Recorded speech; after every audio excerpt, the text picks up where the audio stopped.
Crise fiscal, problema com juros futuros, guerra entre Irã e Israel, e nós temos ainda uma questão relacionada ao comércio de petróleo, e tudo isso está impactando a sua e a minha carteira de investimentos.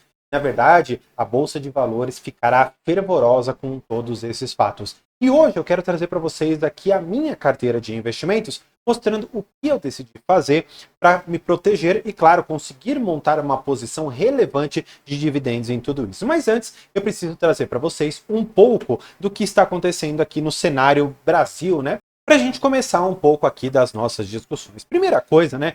Todo mundo já sabe disso, né? Pacote do governo tem alta imediata em alguns impostos, contenção de gastos fica para depois, ou seja, tudo que o investidor não quer.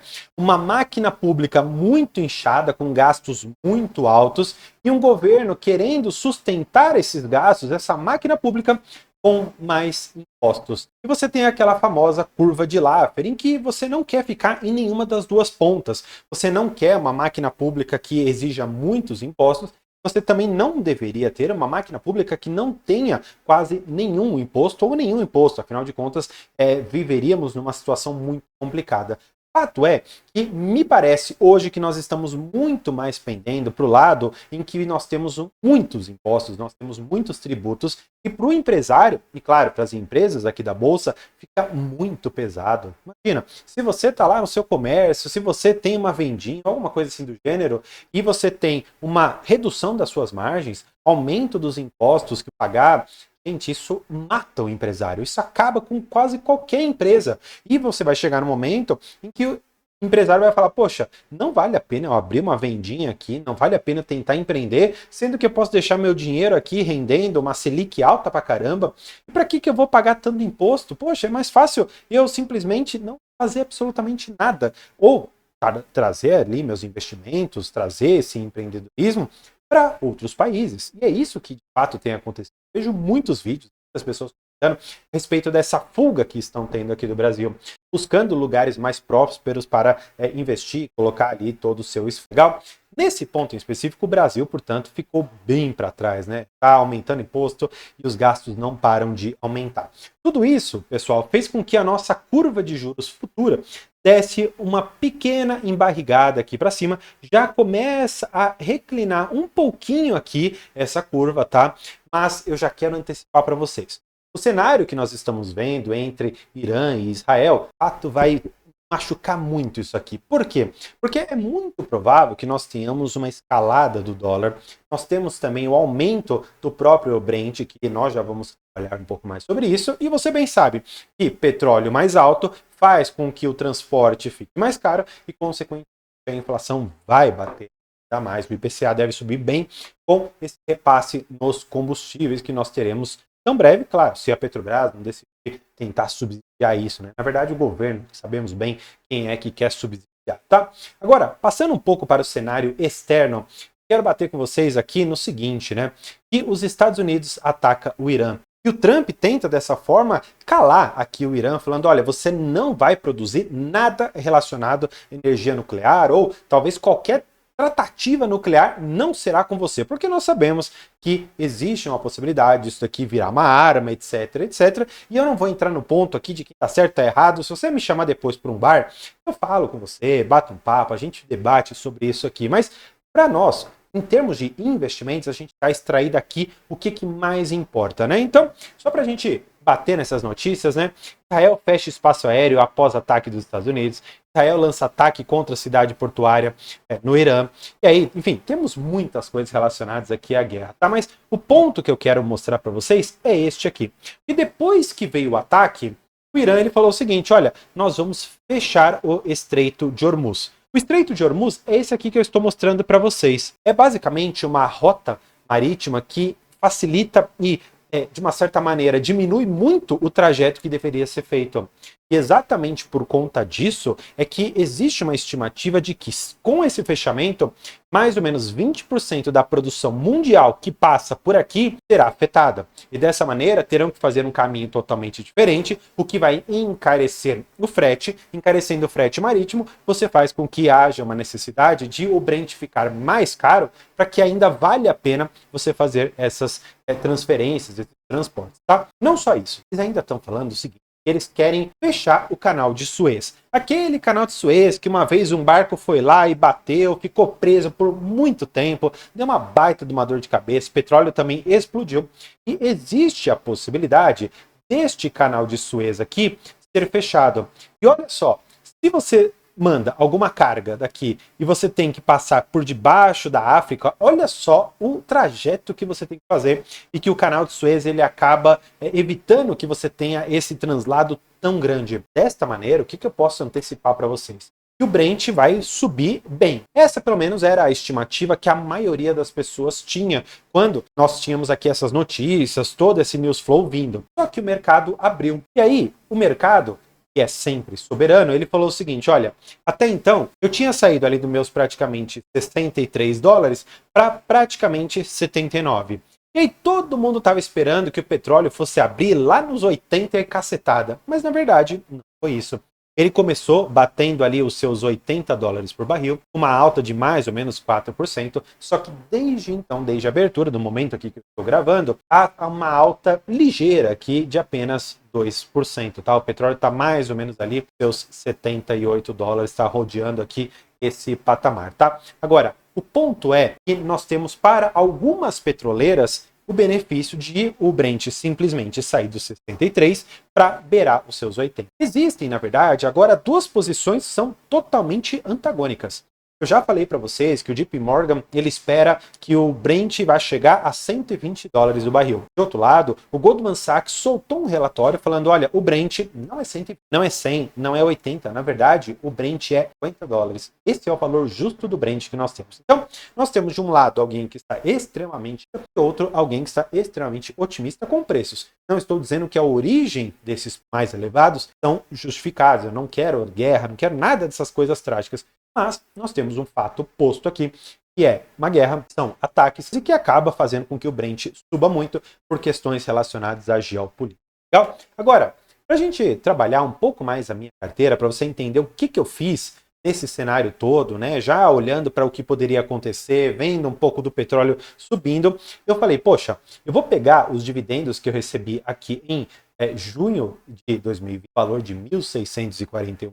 Ó, até esse momento aqui, né, até metade do ano, já recebi praticamente R$ 1.000. Se você for pensar que eu posso dobrar esse valor, eu vou chegar a mais ou menos ali uns 22.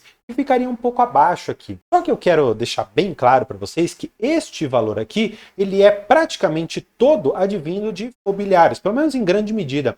Então, se eu pegar os dividendos que eu espero receber de Comgás, que eu espero receber de BR Partners, eventualmente, quem sabe, né, um milagre aconteça, eu recebo alguma coisa de Brava e receba mais alguma coisa ali da própria Sabesp, tá? Vai que a Sabesp também paga mais alguma coisa, é possível que eu ultrapasse, porque no ano passado, de fato, o Comgás me pagou muito bem, o 20 Energia também me pagou muito bem, e nesse momento ele está passando ali por um momento um pouco mais complexo, e exatamente por isso que ele não está trazendo aquela remuneração tão alta, mas deve voltar no médio prazo, afinal de contas a casa está sendo arrumada, e eu espero ultrapassar esse valor aqui de 2024. Claro, se 2025 oscilar um pouquinho, não tem problema, faz parte. Eu estou apostando e, na verdade, aportando muito em Brava Energia. Trazendo a valorização que eu espero, pode ser que eu consiga mudar completamente a cara dessa carteira. Legal? Então, vamos aqui para alguns fatos importantes relacionados à minha carteira, né?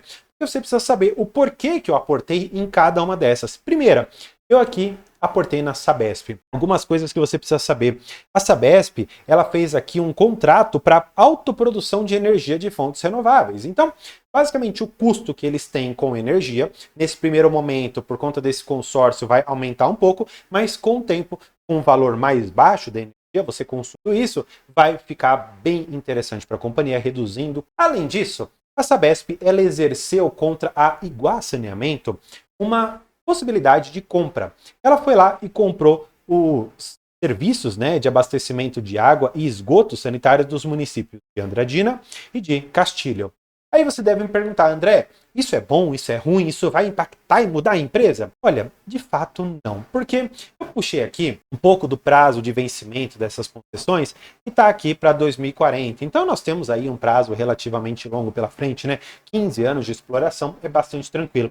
Entretanto, quando você olha para o lucro dessas duas aqui no ano de 2024, gente, são empresas que juntas aqui daria praticamente 7 milhões de reais. Para uma companhia que, a meu ver, tem a capacidade de lucrar mais de bilhão, aqui não faz nem cócega, mas, de uma certa maneira, ela está comprando algumas coisinhas, está ali aumentando o seu portfólio de bases de concessão, o que para mim, em particular, é bastante ótimo, mesmo que para o lucro seja um impacto bem pequenininho, tá? Então, Sabesp foi minha primeira aquisição. Dentro ali de serviços públicos, tá bom? A concessão para abastecimento de água, tratamento de esgoto e outras tantas coisas é fundamental. E pensando que nesse cenário de guerra, como eu falei para vocês, o IPCA deve aumentar um pouco por conta do encarecimento dos transportes, também por conta de uma bagunça fiscal que nós temos aqui, estar protegido em contratos que são reajustados pela inflação me dá uma certa segurança, me protege bastante. Por isso,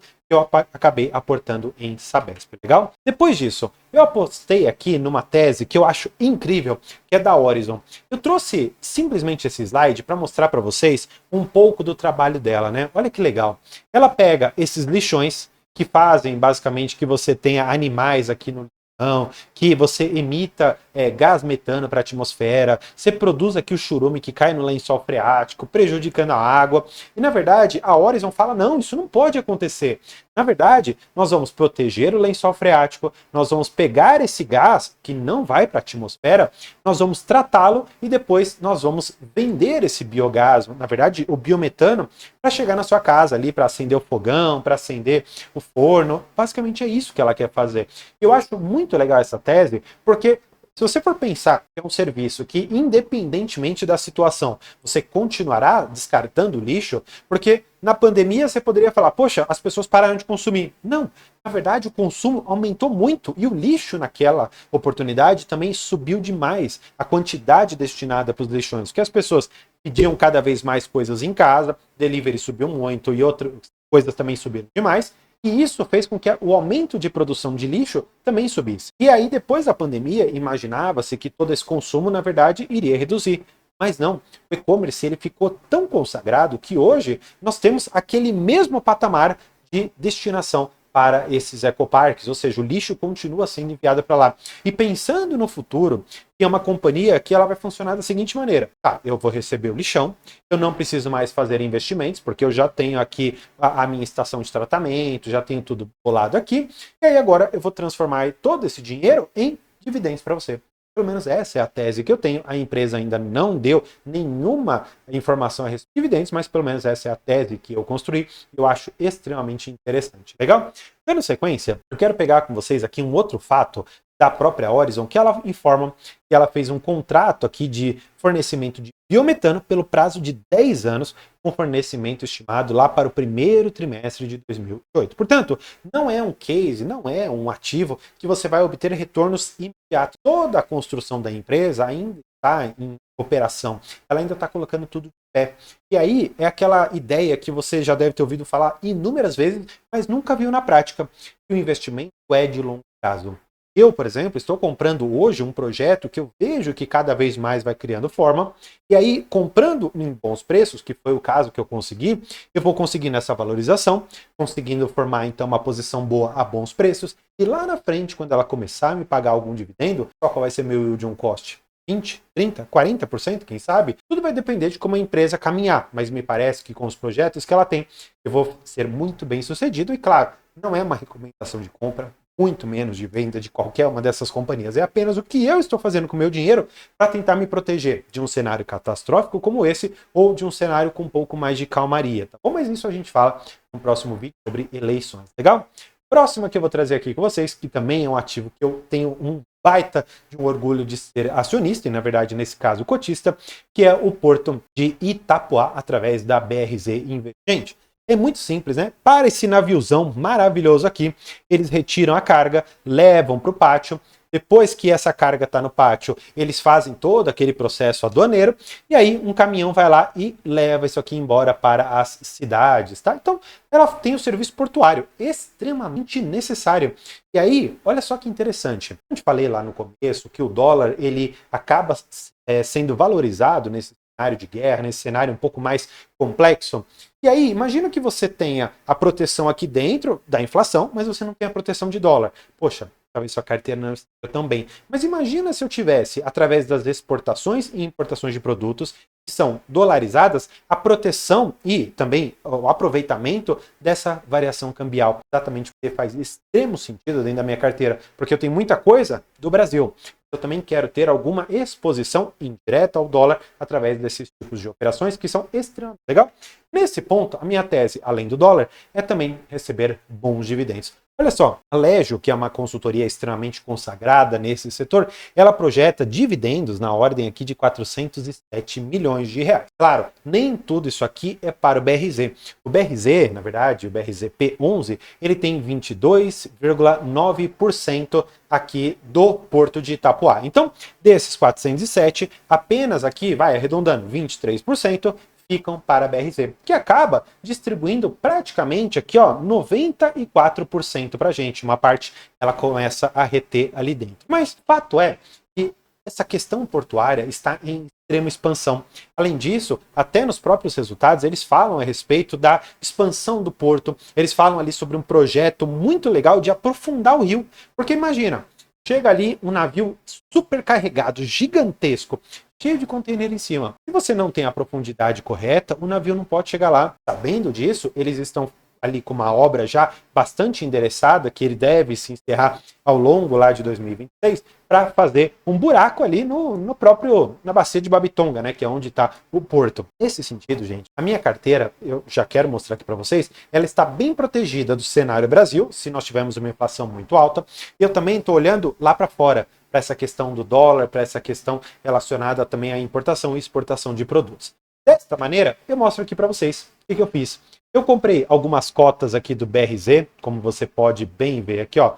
BRZ eu comprei aqui, comprei mais um pouquinho aqui, ó. Tudo aqui, ó. 5 cotas, mais 5 aqui, 8 colar. Sabesp também comprei, ó. Aqui, ó, uma açãozinha, aqui em cima 9. Comprei um pouquinho de Comgás, mas é uma tese bastante batida aqui no canal, tem vários vídeos sobre ela.